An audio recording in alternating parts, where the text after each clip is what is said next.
Hi, I'm Jennifer Woosley Saylor. I'm a licensed professional clinical counselor and the kid of a cop, and this is the podcast When the Call Hits Home. Hey everyone, it's Ashley Gethner. I'm a licensed clinical social worker and I'm also a child of a police officer. Welcome back to When the Call Hits Home. I'm Jennifer. And I'm Ashley, and today we have, I have to say it, a special guest Always in on special. every Always episode. special. People can like make a game out of our podcast every time Ashley says that. But it's always true.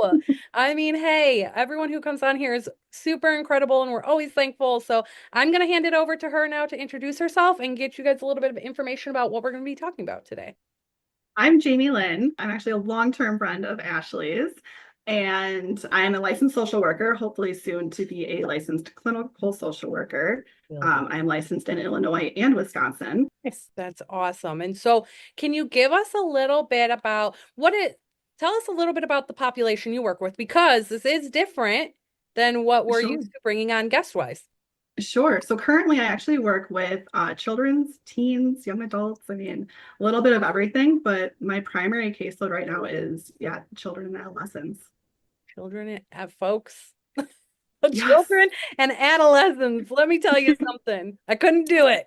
I do it a little bit. I do it a little bit. It's Like, fun. They're so fun. If I have to laugh because I always say this and like everything, anytime I talk to somebody, when I first started this career, I never thought I was going to work with kids or teenagers, especially teenagers, because I had this mindset of like, oh God, no way. They're the worst. And then yes, like that was what I literally thought. I was like, God, I hated being a teenager. There's no way I'm going to work with them. And now I work with them now that I've started. Like they're actually like one of my favorite populations to work with. I love that. I love that. Actually, in my head, this is so bad, Dad. Sorry. But like in my head, I'm like, oh my gosh, same. I actually grew up being like, gosh, these police officers, I swear I'm good. And now I'm like, give me more. Like, this is all I work Yes. with. So just I work think better. there is a little bit of like when you start like in school, if you say, I'm not going to work, that actually means you will be working. I can remember being young and dumb and being like, I'm not going to work with anybody with substance use problems, and then cut Mhm. to I'm running an IOP. Like, yeah, of course, of course. Forward. I guess I thought I wasn't going to working with humans. Like, what do you mean you're not going to be working with people with substance abuse problems? Yeah. This profession has a way of finding where things are. But, this podcast is for first responders. And Ashley was really excited to have you on because some of the things you talk about with your clients, we think would be great for talking about with our awesome listeners. And that Yay. is, tell us a little bit about kind of what you kind of hone in with some of your clients. Sure. So I really focus in on the connection of the body with the mind. And so specifically, I work and use different aspects of like the polyvagal theory, which brings in this idea of the vagus nerve that actually has so much to do with the physiological response that our body has to our emotions. So that vagus nerve is actually like the longest cranial nerve in our system, and it touches every single organ in our body. And so then when that gets activated, what happens is oftentimes like maybe there's a stressor and we have a big emotional response to that. But it's not just the emotions that we feel, it's the physical response to it, so like our heart rate might increase, our digestive system slows down because it can't be in the way when we're, feeling stressed. So it's things like that. It's building that connection, building that awareness of what is the physiological response that I have and can I connect it to the emotions that I'm experiencing. So I love this because every single one of my sheriffs who I know they all listen to me on this podcast, right? Like I'm gonna take token. Did I call y'all out or not and see how many of them know should know a little bit about the vagus nerve, but I don't go too far into it. So in my training, I talk about it, but just literally have one slide on it. And I give them the whole thing about the brain and how the brain reacts to this high stress job. But then I brought up the vagus nerve, and that's why I'm so pumped to have you on because I am the first to tell them like I haven't done my research on this much. I know the basics and that's it. But they should all know, which makes me excited, what we are talking about. And the further elaboration, I think from you is going to be incredible to help all of my first responders who have listened to me train them now get a little bit more insight on it because I definitely don't spend enough time on it. And that cranial nerve is just, we're talking about the base of our brain, and it Yes. goes all the way down our Yep. spine. Wow. So that Yep. We is a feel it everywhere. Yeah. massive. I always think about it like touching. So creepy, but like touching everything inside of you, right? I do too. Like, so when I think of, like, for whatever reason, I like to think of like the skeleton. And Yes. then I think of the nerves that come through it. And I just imagine it touching every single part of our body. And so, yeah, it's that. Kind of pumped because I felt the same way. And then I'm like, am I being silly? But I'm actually excited that our brains thought the same thing. I think it's a therapist thing. Maybe it's a nerd thing. I don't know. Oh no, it's definitely a nerd thing. So tell us a little bit more about the importance of tapping into the vagus nerve and what that can do for us. Sure. So the vagus nerve, it carries signals from our brain to different parts of our body. So that means our brain, our heart, our digestive system, our immune system is affected by the vagus nerve. And it's just the importance of that is building that connection of like, yes, this is the response that I'm having to the stressor that I'm having, and, building that bridge there. So I'm going to actually take one step back, which is just a little bit of the body mind connection. And obviously, we're talking about this vagus nerve and wow, it connects. But can we talk just a little bit about how we experience our world and our bodies, and then how our minds are a part of that? Like, that's a real loosey-goosey therapy question there for you, Jamie Lynn, but I'm That's going to ask okay. it. Goodness. I mean, I might go on a whole different kind of tangent then with that. So I'm going to kind of go back even to like early experiences, early childhood experiences, and how we view the world and its safety and our felt safeness in that. And so based on those early experiences, even with like our caregivers, having that safe, supportive, nurturing environment will often lead us to understanding the physiological responses in our body and trusting those responses. If we have kind of a hyperactive kind of nervous system, maybe because of trauma or maybe some insecure kind of attachments, like we're going to view the world differently. We might feel our emotions and the physiological responses with those differently than those in like a safe, secure, nurturing environment. Absolutely. And I so, think that's important to talk about. So thank you for bringing that up. Well, yeah, that, and I think like just in terms of clinician world, right? You say that and I start smiling because I'm like, this is so true. Like, and Jennifer can probably really relate to this, is that when we have first responders come in our office, a lot of the time it is from their childhood, right? And there yes, is so much education that I have to give, and Jennifer, you speak on this too, right? Of like just exactly what you said of those early experiences shape some of this now. There's no doubt about that. yes, Well, and I think we yes, experience our world with our bodies, with Yeah. how we see, hear, smell, taste, feel with our skin. And from that, we learn messages, especially when we're really little, like who's safe, yeah, who's not safe. There was nobody keeping us safe.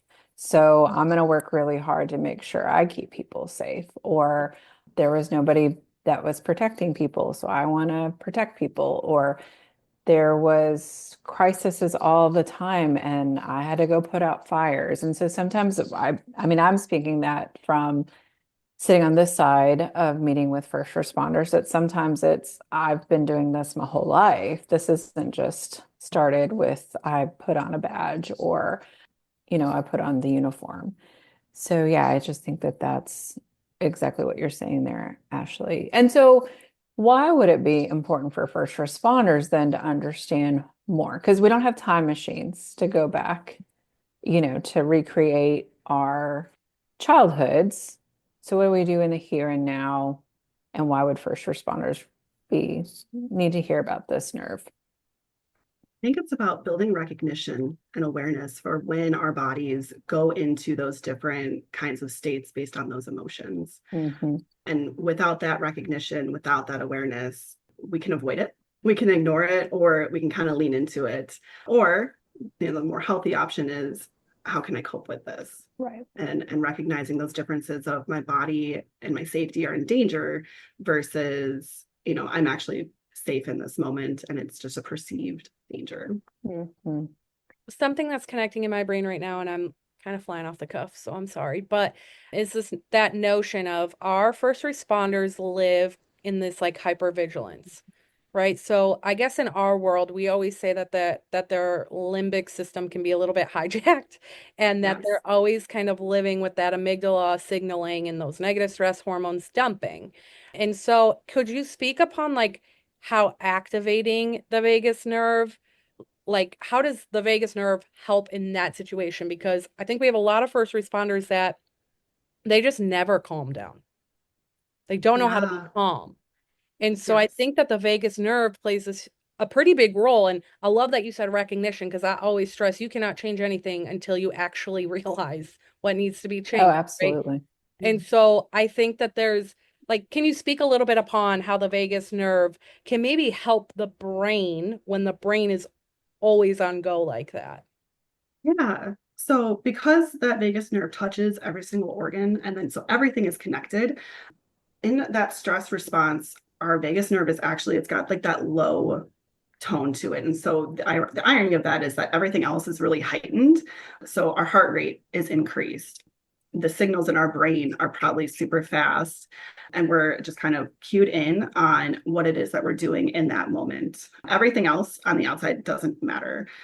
And so that's that intense hyper focus, Tunnel vision.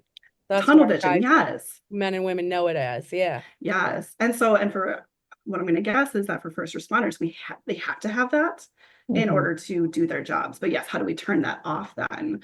And how do we find that safety in Yeah. calmness? How can we get back to that resting zone?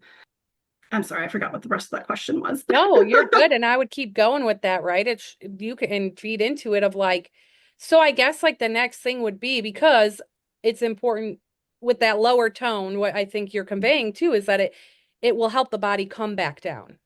Yes. But do we have to activate that for that to happen? Yes. So yes, you do need to activate that because otherwise the vagus nerve is going to do what it wants to do because it's just an automatic thing. We have actually no control over that. Okay. It's just an automatic response. But yes, there are ways to calm that vagus nerve.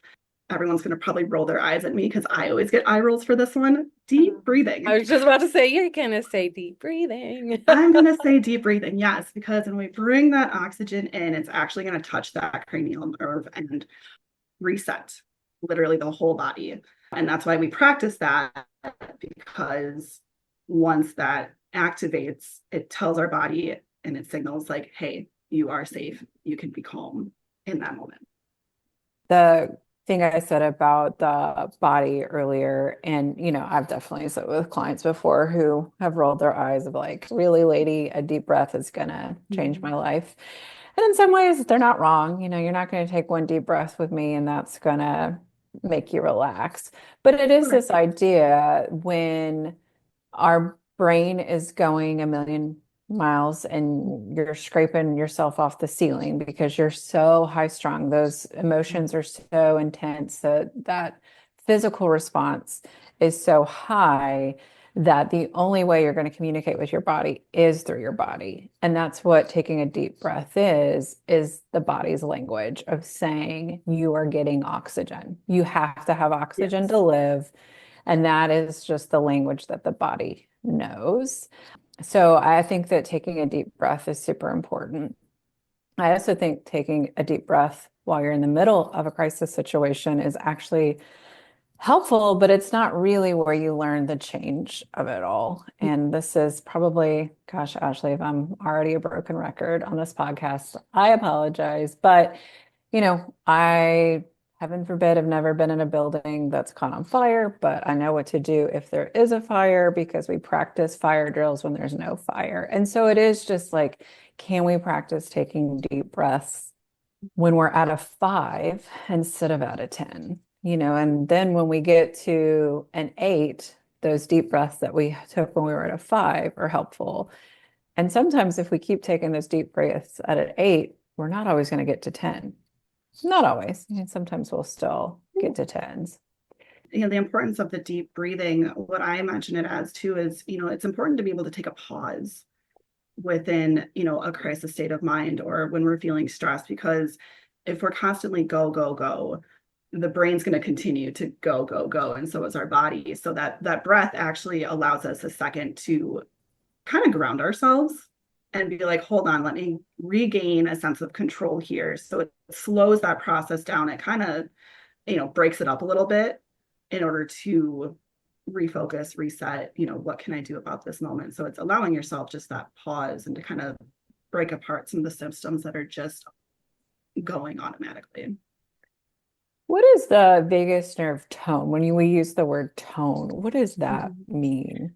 So my understanding of it is really the Mhm. intensity Okay. of the felt symptoms. So that's that heart rate increase. Like it feels like it's pounding in your chest. It's your breathing. It might be really, really fast, or it might be, slower than it normally would be.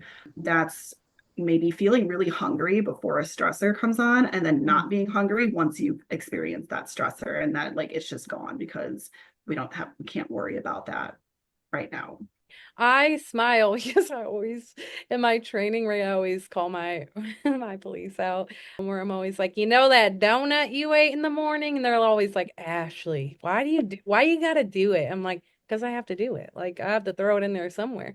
I'm like, when you're in a high stress situation though, like those tones drop and you go to your call or what have you, like your body stops.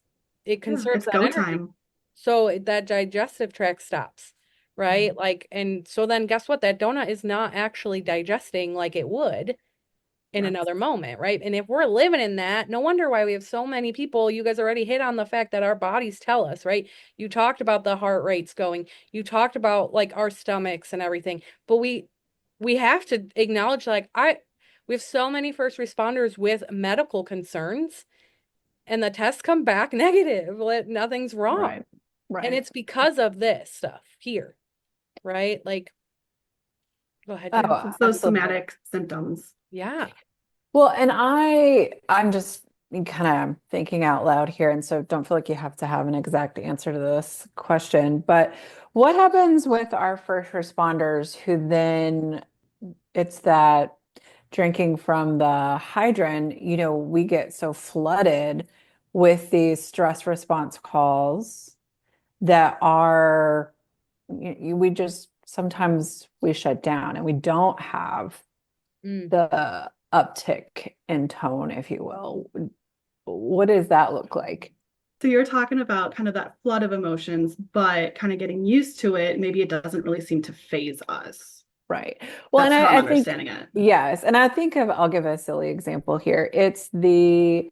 In terms of a family system, because, Ashley and I growing up in those homes where the spouse is so stressed out about something and it's just not a big deal. And there could be something that is a big deal, and the first responder is pretty flat in how they respond to things.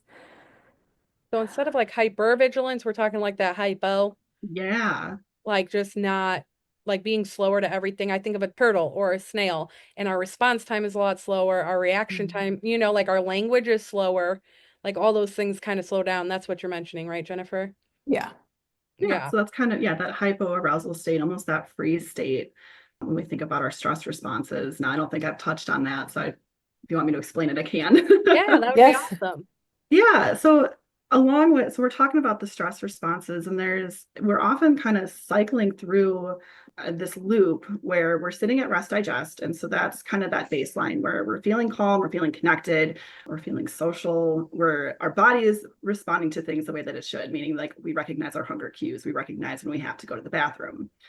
When we experience a stressor, then oftentimes we go into fight or flight. Okay. And so those are those hyperactive and hyper aroused states where, yes, we notice that heartbeat, our mind kind of is going a million miles per hour, et cetera, with that. We can only do that for so long. And so once we hit that fight or flight, eventually that energy drains and then we go into that freeze state. And so that's kind of those hyper arousal states. where, yeah, we're slower to respond. Maybe our mind is really slow, our language is slow. This is what I like to call kind of that like almost depressed state where we just feel heavy and just want to sleep. And then it loops back through where we have to actually go back through fight or flight in order to return to our rest and digest state. And everyone's looks different.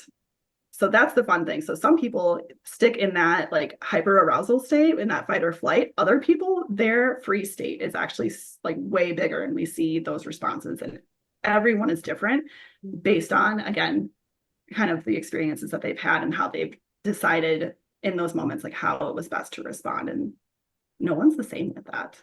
Yeah, this makes our job so easy that no one's Doesn't it? Well, I think it goes back to that point that, you know, I think you both made of like, you kind of have to know this about yourself, right? Like you have to kind of pay attention to your body and listen to your body, listen to how it's responding and have some insights there. Yeah. Something that I wanted to ask, because although obviously the show is for first responders and their families, and then we emphasize children are first responders, right? But something that I was excited about was bringing someone on who like does work with children and adolescents. And so we're talking about this vagus nerve and how it can help. Maybe in your world, Jamie Lynn, like take us outside of ours for a minute here. What does it look like in terms of like how do you approach this with children, or are there ways that like first responders who are listening, who are parents, can incorporate things with their kids to help with the vagus nerve and things like that? Sure. So it depends on the age. So I want to emphasize that, because like I'll do different interventions for kids that are like 4, 5, 6 versus kids that are like, you know, between 8 and 12, and then even teenagers. So like when they're younger, I do a lot more play therapy aspects with them. And what that is I let them, I'm very non-direct. I let them lead the way. But what I do is I provide the language for them through meta communication. And I let them know, like, you know, as they're playing, what's happening in their bodies, because it shows through. And I'll be like, wow, like you were really excited by that because you like threw this up and down, and providing that language. For older kids, I actually have these cute little neurons. I love them so much. They're like little sewn neurons, and they each have their own job. And it's all to build this thing called interoception, which again connects back to the vagus nerve and all that stuff. But it's how we check in with our bodies. And so I'll let them pick through, you know, my little neurons, and we'll talk about like, okay, where are you right now? You know, are you feeling hungry right now? Are you tired? Is the temperature hot or cold in here? So we're building that connection of like the physiological response to the emotional response.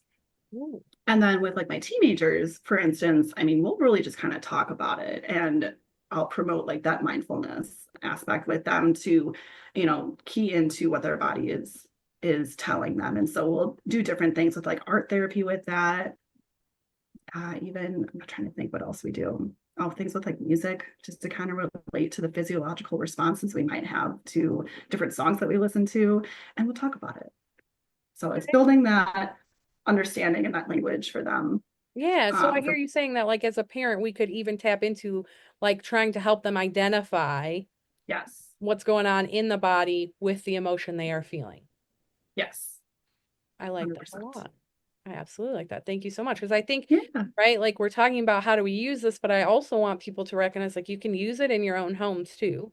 And you can Yes. help your kids become more connected with it as well. Yes. And I think the tricky thing too about, and being a parent myself and also having to recognize this, is recognizing your emotional state for yourself first, and then helping your child guide through their emotions. Because oftentimes as parents, like we're so quick to be like, oh my gosh, our child is like having a tantrum meltdown right now. Like, what do I do? And if we're, you know, way up here in the hyper aroused state, we're going to miss kind of those connections that our child needs. So we actually have to address ourselves first and be like, whoa, this is stressing me out. Give yourself what you need, and then connect with your child. And that can be really hard in like those high intense moments when like emotions are everywhere and spilling out. Jamie Lynn, are you on my soapbox that I get on all the time? Maybe I go off on my own And soapboxes all the time. well, and I think that one is a huge one that, you know, I clearly talk about in session with clients, but also talk about with mom friends and other friends that are parents, in terms of if we want anything for our kids, if we want them to have good vagus nerve tone, we have got to figure out how to have that. And so, all the things that we're ever going to want for our kids, we have to first kind of see how do we carve a little bit of that for ourselves. And that can be hard, but it does start with kind of knowing our own. Because I'll tell you, man, I get the Sunday scaries, and oh my gosh, we got to get everything ready for the week, and my body responds. And mom is stressful and not fun on Sunday nights when she's packing lunches and making meal preps and all those kind of things. And so they know to kind of stay away. And yet, I have some awareness of like I do get a little like irritable and sassy, and I'm not so fun on Sunday evenings. And so, but I think that those are all things that like I have to take some accountability to know those things and have that awareness. And I think you're exactly right. If we want those things for our kids, we have to be willing to do those things for ourselves. And honestly, just playing with your kid that's going to regulate you. Because kids Yes. are awesome. And it also builds that sense of connection, and that's Yes. really what our kids want and need from us, is just to feel connected. When I do give my little slide on this, I talk about like how a lot of the times our first responders don't have all this time, right, to remember and to do things to be like, oh, give me a second, I'm going to try to activate my vagus nerve, right? That's just not how it Right. works. So what I have found that has been the most helpful for a lot of my first responders when working with the vagus nerve are two things. One, if they have the opportunity to put like really cold water on their hand and then rub the back of their neck, I feel like that has helped them tremendously, or a little bit behind the ears too. And then the second thing, believe it or not, that some of my first responders do to activate that vagus nerve and to help their body calm down is sour candy. And like to me, I'm like, yes, that definitely activates the vagus nerve, and it's kind of like a shock to the system. Like, Yes, absolutely. Both things that you have said are incredibly true. So yes, the cold water on the face, the neck, behind the ears is a good shock to the system. And yeah, so is the sour candy. I was like, even like kind of like running some ice. Same kind of concept. Like you could do that too. yeah, absolutely. Absolutely. Do you recommend things like yoga or EMDR for supporting the vagal regulation? So I would say like anything with body movement is really going to encourage that. So yoga, absolutely. I'm familiar with EMDR. My like very basic understanding of EMDR is to like reduce that emotional intensity to the traumas that we've experienced in order to process it. So I do think that it could be helpful because you're actually already kind of like reducing that intensity of the felt symptoms towards a specific trigger, which I think then would automatically kind of help to promote, that higher vagal tone and that higher like groundedness whenever we do feel stressed. We talked about obviously the deep breath work, moving our bodies is helpful.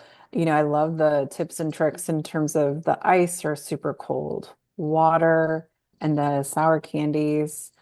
I've actually heard of hot sauce before. I don't know if that's one that you guys have heard of It is before. not, but it doesn't surprise me, right? Because my brain is always like, okay, like again, we want to it's like shocking the system. So to me, like the brain then doesn't have the opportunity to hyper focus on what it's hyper focusing on. So all of a Exactly. sudden it has something else to put its mind towards, right? Well, Um, and the other thing I think you have to be careful with your gallbladder if you have too much hot sauce. God. What are some other things though? I mean, I want us to be able to give as many tools to people. Like, I don't know, Jamie Lynn, if you have some other things that are really Do. helpful Yes, in I getting, do. of And course some you of them do. are, yeah, and some of them are actually super easy that we can, just typical things too that we do in our day-to-day life. One can be laughter, finding something to laugh about, that kind of sends a nice shock to our system too, because like we feel that joy and, just whatever is funny and how our body responds to that. Like laughter is super good for that. You can pull up a YouTube video of funny cat videos. That's my go-to. Singing your favorite song, maybe belting it out in your car, whatever you need to do. Now, if my singing disrupts somebody else's vagal nerves, should I I wouldn't worry too much about it. Like that's for them to focus on then. Okay, okay. Hysterical. That's so funny. Then they need to regulate, okay? That is not my Get problem. it together because I'm singing. Yes, 100%. And then I like doing like somatic releases too. And so that's one of my favorite things to do with my clients. I think those are good techniques. And I could also see some of those things kind of maybe helping. I work with a lot of first responders that struggle with bedtime, like sleeping and Mm. falling asleep. Mhm. Because sometimes the sleep is the hardest because, that's when our mind wants to go at a million miles a minute and stuff. And so that idea of bringing us back into our body to relax it is super important. Maybe I took a left turn there, but No, I love that because sleep is huge in our world. Like first responders, like just today, even, right? Like sleep was a big topic already today and not getting enough sleep and not being able to sleep. And so, no, I think that's true, right? Because again, the goal with that vagus nerve, if I'm understanding correctly, is that it's supposed to, if you tap into it, it can help your systems slow down and calm down. And so I think that's perfect, right? Like, and then Mhm. my brain was like, holy moly, we need to do a whole episode on sleep. Don't we? Yeah, we have so Don't many we? things that come up that we got to cover. Right, for Jamie sure. Lynn, we're running out of time, but we are so thankful for you and your ability to come on here and give us a little bit more background into everything. I think hopefully, people take away some of these little, just look, research. I always tell my people, research. Yeah, Look at the Google. vagal Always. nerve. Do some Right, research on it. Do some of right. the, give it a chance. It doesn't hurt to do that at all. Thank you guys so much for having me. Like I feel so honored and excited to be a part of Aw, this. Thank you. We are honored to have you. Jennifer, do you have any closing absolutely. thoughts? No, I think that this is helpful and it just continues to be a part of what we want to share in terms of information that we have. So thank you, Jamie Lynn, for joining us. Yeah, and I just hope, like it's a different world that we're combining, but I also love that, right? Hmm. Because there's so many different things out there that can help our first responders and we got to tap into each and every one that we can. So I'll just end with the way I always end, and that is one, thank you guys for jumping on and listening to us. Thank you, Jamie Lynn. But also that when the call hits home, don't forget that Jennifer and I are always here for you.